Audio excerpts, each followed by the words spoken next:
Special instruction. Ashtavakra said, you can recite and discuss scripture all you want, but until you drop everything, you will never know truth. You can enjoy and work and meditate, but you will still yearn for that, which is beyond all experience and in which all desires are extinguished. Everyone is miserable because they exert constant effort, but no one understands this. A ripe mind can become unshackled upon hearing this one instruction. The master idler, to whom even blinking is a bother, is happy, but he is the only one. When the mind is free of opposites, like this is done and this is yet undone, one becomes indifferent to merit, wealth, pleasure and liberation. One who abhors sense objects avoids them. One who desires them becomes ensnared.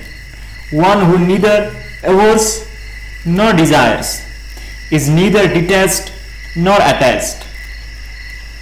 As long as there is desire, which is the absence of discrimination, there will be attachment and non-attachment. This is the cause of the world. Indulgence creates attachment, aversion creates abstinence. Like a child, the sage is free of both and thus lives on as a child. One who is attached to the world thinks renouncing it will relieve his misery.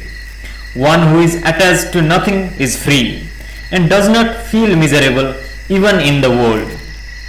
He who claims liberation as his own, as an attainment of a person, is neither enlightened nor a seeker. He suffers his own misery. Though Hara, Hari or the lotus-born Brahma himself instruct you, until you know nothing, you will never know itself. The true knower. Ashtavakra said, one has attained knowledge and reaped the fruits of yoga, who is content, purified of attachments and at home in solitude. The knower of truth is never miserable in the world, for the whole universe is filled with himself alone.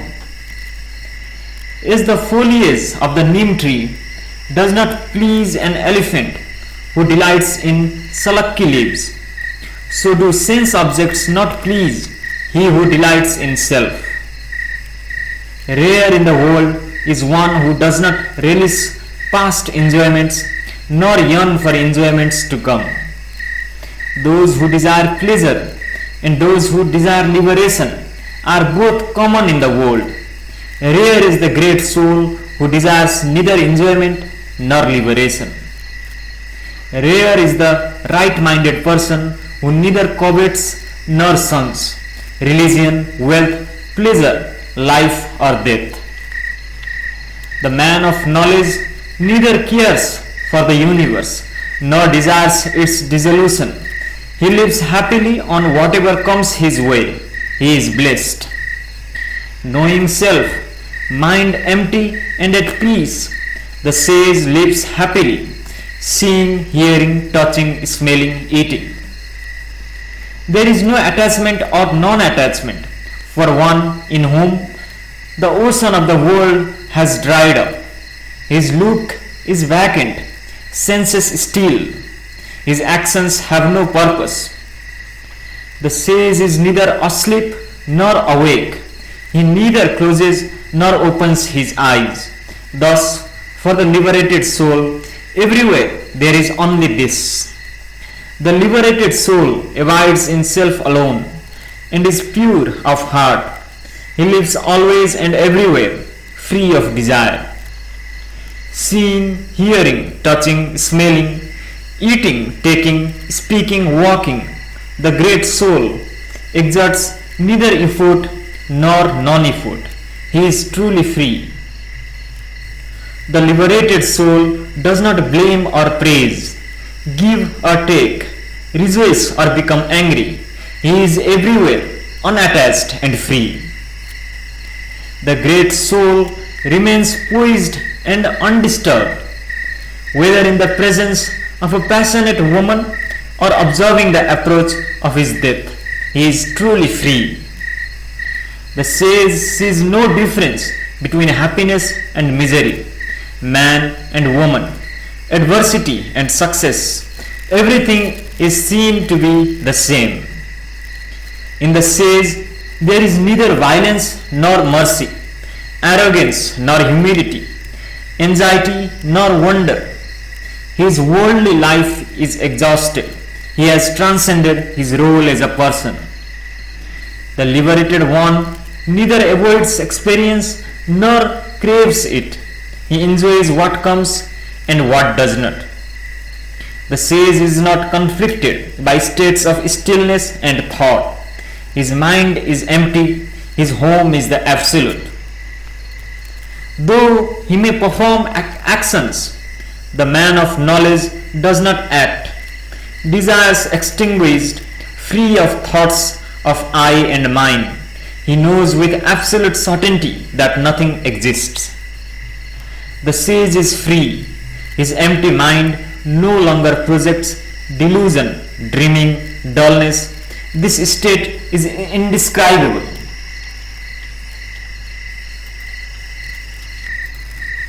Peace. Astavakra said, praise that which is bliss itself, which is by nature stillness and light, and which by its knowing reveals the world as a dream.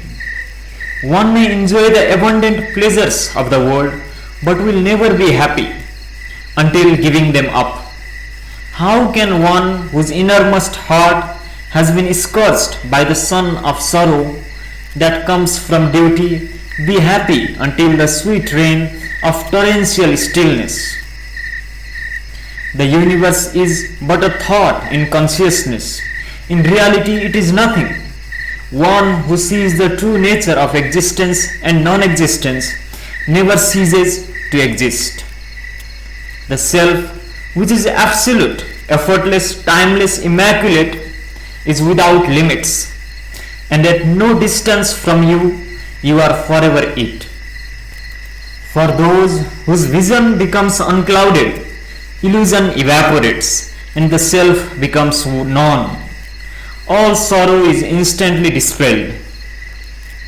Seeing everything is imagination.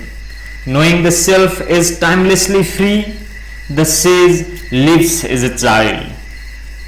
Knowing himself as absolute, knowing existence and non-existence to be imagination only, what is there for the desireless one to learn, say or do? Knowing for certain that all is self, the sage has no trace of thoughts such as I am this or I am not that. The yogi who finds stillness is neither distracted nor focused.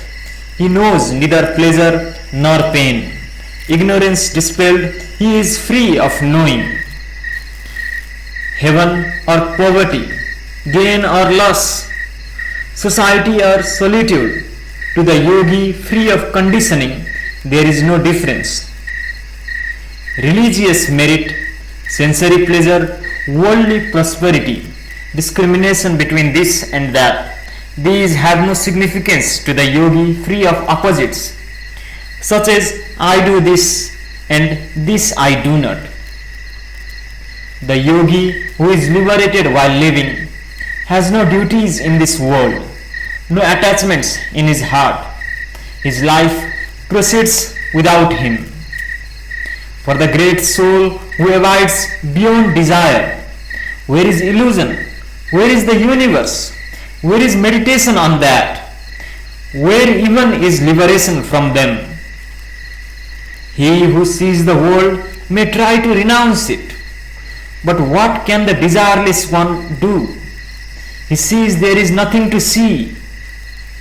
He who has seen the Supreme Brahma thinks I am Brahma. But he who has transcended all thought, what can he think? He knows no other than self.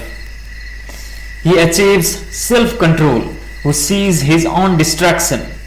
But the great soul is not distracted. He has nothing to achieve. He has nothing to do. The man of knowledge may live as an ordinary man, but he is not. He sees he is neither focused nor distracted, and finds no fault with himself. He who is beyond existence and non-existence, who is wise, satisfied, free of desire, does nothing, though the world may see him in motion. The wise one is not troubled by action or inactivity. He lives happily, doing whatever gets done. Like a leaf in the wind, the liberated one is untethered from life, desireless, independent, free. For one who has transcended the world, there is no joy or sorrow. With a stilled mind, he lives on with no body. One who knows self, whose mind is serene and spotless, does not desire to give up anything, nor does he miss what is not there. His mind being in a natural state of emptiness, the wise one knows nothing of honor and dishonor. He does what comes to be done.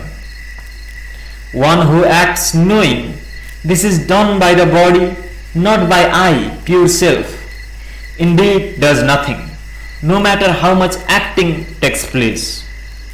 The liberated one acts without claiming to be acting, but he is no fool. He is blessed and happy even though in the world. Having had enough of the endless workings of the mind, the wise one comes to rest. He neither thinks, nor knows, nor hears, nor sees. Beyond stillness, beyond distraction, the great soul thinks nothing of liberation or bondage. Having seen the universe is void, even though it seems to exist, he is God. He who believes he is a person is constantly acting, even when the body is at rest. The sage knows he is not a person and therefore does nothing, even when the body is in motion. The mind of the liberated one is neither troubled nor pleased. It is actionless, motionless, desireless, and free of doubt. The liberated one does not exert effort to meditate or act. Action and meditation just happen. Hearing ultimate truth, the dull-witted man is bewildered. The wise man, hearing truth, retreats within and appears dull-witted. The ignorant practice meditation and no thought. The wise, like men in deep sleep, do nothing. The ignorant man finds no peace either by effort or non-effort. The wise man by truth alone is stilled. Though they are by nature self alone, pure intelligence, love and perfection, though they transcend the universe and are clearness itself, men of the world will not see this through meditation and practices. The ignorant man will never be liberated by his repetitious practices. Blessed is he who, by simple understanding, enters timeless freedom. Because he desires to know God, the ignorant man can never become that. The wise man is God because he is free of desire and knows nothing. Unable to stand steady and eager for salvation, the ignorant perpetuate the illusion of the world. Seeing the world as the source of all misery, the wise cut it off at the root. The fool thinks peace comes by controlling the mind. He will never attain it. The wise one knows truth and is stillness itself. For he who thinks knowledge is things and ideas, how can there be self-knowledge? The wise do not see separate things, only the timeless self. The fool tries to control the mind with the mind. What folly! The wise one delights in self alone. There is no mind to master. Some believe in existence, others believe nothing exists. Rare is the one who believes nothing and is never confused. Weak intellectuals may believe the self is one without other, but being mired in illusion, they do not actually know self, so live out their lives in misery. The mind of one seeking liberation depends on things for perception. The mind of the liberated one perceives no thing and is free of desire. Timid men fear sensory experience much as they do tigers. They seek refuge in caves and try to unthink the world. Sensory experiences are like elephants who, upon entering a desireless man, see him as a lion. They immediately turn on their heels, or if unable to escape, stay on to flatter and serve him. A man with no doubts, who knows only self, has no need of practice or liberation. Seeing, hearing, touching, smelling, eating, he lives as he is happily. One whose mind is emptied and unconflicted by the mere hearing of truth sees nothing to do, nothing to avoid, nothing to warrant his indifference. The sage does whatever appears to be done without thinking of good or bad. His actions are those of a child. Depending on nothing, one finds happiness. Depending on nothing, one attains the supreme. Depending on nothing, one passes through tranquility to oneself. When one realizes he is neither the actor nor the one who watches, the mind storm is stilled. The actions of the sage, free of pretense and motive, shine like clear light. Not so those of the deluded seeker, who affects a peaceful demeanor while remaining firmly attached. Unbounded, unfettered, untethered from the projections of mind, the wise are free to play and enjoy, or retire to mountain caves. Whether honoring a spiritual scholar, a god, or holy shrine, whether seeing a desirable woman, a king, or beloved friend, the heart of the sage is unmoved. Though his servants, sons, wives, daughters, grandchildren, and all his relatives ridicule and despise him, the yogi is undismayed. Though pleased, he is not pleasured. Though pained, he does not suffer. This wonderful state is understood only by those like him. The belief in duty creates a relative world for its performance. The wise one knows himself to be formless, timeless, all-pervasive, immaculate, and thus transcends duty and world. Even doing nothing, the dull one is envious and distracted.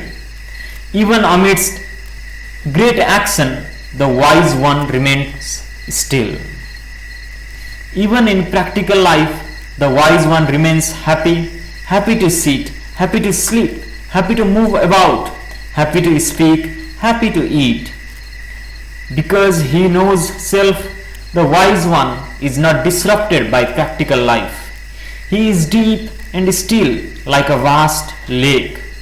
He is not like ordinary people. His sorrows have vanished. For the deluded one, even rest is an activity.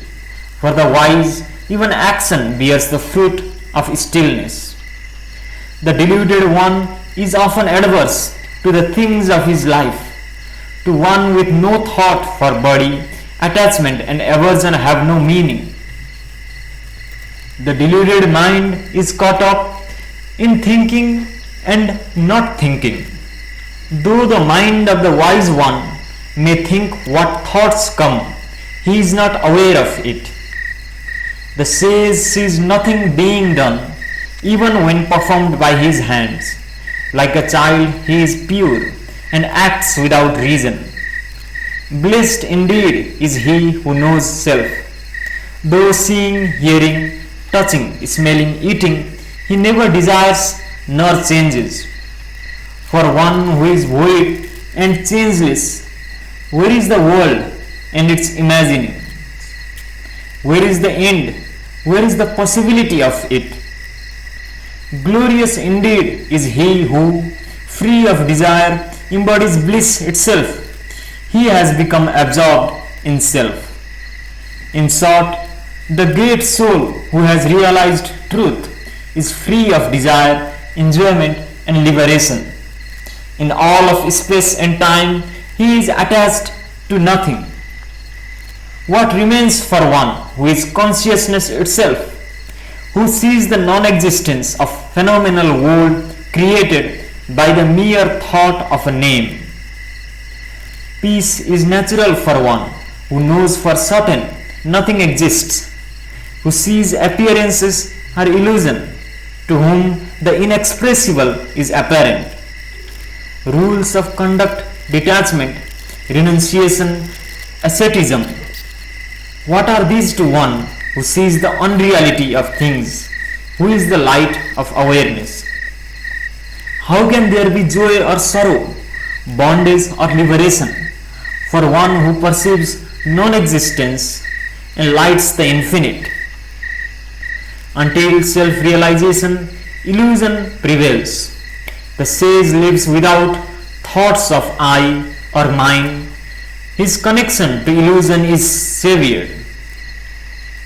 What is knowledge? What is the universe?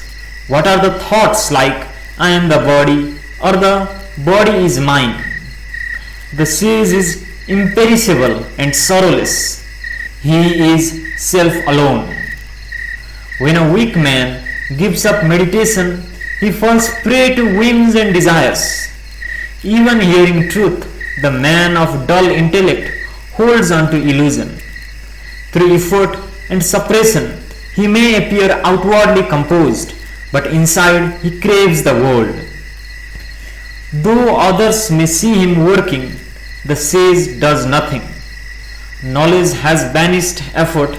He finds no reason to do or say. The sage is fearless, unassailable. No darkness, no light, nothing to lose, nothing. Patience, discrimination, even fearlessness, what use are there to the yogi? His nature cannot be described. He is not a person. No heaven, no hell, no liberation for the living. In short, consciousness is void. What more can be said?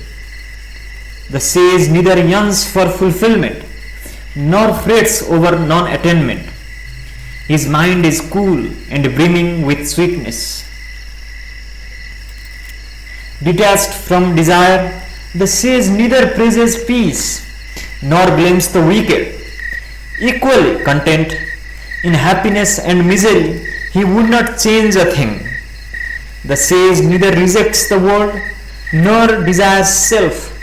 He is free of joy and sorrow. He does not live and cannot die. The wise one lives without hope. He has no attachment to his children, wife, or anyone. Pleasure means nothing to him. His life is glorious. The sage wanders about as he pleases and lives on whatever may come. Contentment ever dwells in his heart, and when the sun sets, he rests where he is. Rooted in being, no thought of being born or reborn. The great soul is indifferent to the death or birth of his body. The wise one stands alone, caring for nothing, bereft of possessions. He goes where he will, unhindered by opposites, his doubts rent asunder. He is truly blessed. The wise one has no sense of mind. To him earth, stone and gold are the same. The knots of his heart have unraveled. He knows neither ignorance nor sorrow. He is excellent in every way. The liberated soul has no desire in his heart. He is content and indifferent. He has no equal. Only one free of desire knows nothing of knowing, says nothing needs saying, sees nothing to see. He who is without desire excels, be he beggar or king. He no longer sees good or bad. What is lust or restraint, or the desire for truth? To the yogi who has reached life's goal and who embodies virtue and sincerity. The inner experience of one who is free of desire and suffering, who is content and reposes in self, how can it be described, and of whom? The wise one's state never varies. Sleeping soundly, he is not asleep. Lying in reverie, he is not dreaming. Eyes open, he is not wakeful. The man of knowledge seems to think, but has no thoughts. He seems to have sense perceptions, but does not experience. He seems to have intelligence, but is empty-minded. He appears to be person, but is not. The man of knowledge is neither happy nor miserable, neither detached nor attached, neither liberated nor seeking liberation. He is neither this nor that. Even while distracted, the blessed one is still. In meditation, he does not meditate. In ignorance, he remains clear. Though learned, he knows nothing. The liberated one who abides unconditionally in self, who is free of the concept of action and duty, who is always and everywhere the same, is desireless. He does not worry about what he did or did not do. The wise one is neither pleased by praise nor annoyed by blame. He neither rejoices in life nor fears death. One of tranquil mind seeks neither crowds nor wilderness. He is the same wherever he goes.